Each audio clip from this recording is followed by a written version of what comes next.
This coverage of MWC is brought to you by Bitdefender Mobile Security.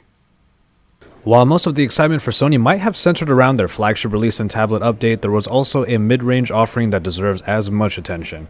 Hey, it's Josh Vergara from Android Authority. What's going on, everybody? And this is the Sony Xperia M2. The Xperia M2 takes on the general design language that permeates throughout the Xperia line, especially taking inspiration from the recent crop of Z devices. It bears quite a bit of resemblance to the Xperia Z1, for example, with its more rigid sides and corners that do have some subtle angles to them for a more comfortable experience in the hand. It is a little smaller than the flagship devices, however, with the screen coming in at 4.8 inches.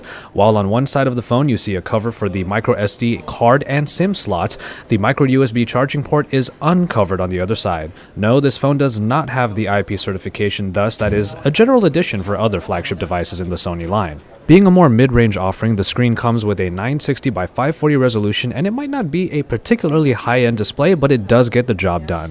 One thing we didn't like is the return of the large bezels like in the original Xperia Z1.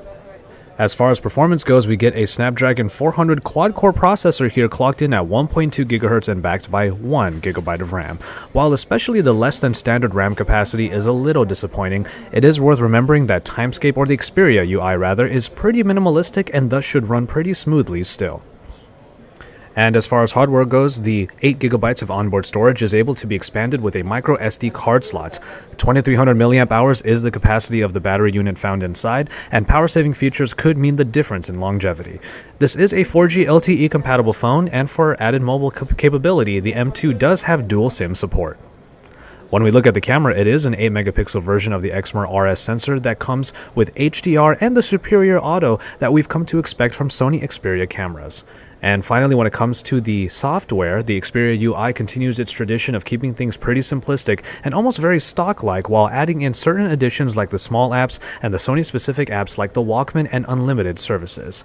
It might not be a powerhouse, but the Xperia M2 still exhibits some of the best that Sony has to offer. And it should come in at a very competitive price point. We're trucking along here in Barcelona, Spain for the Mobile World Congress, so stay tuned to Android Authority.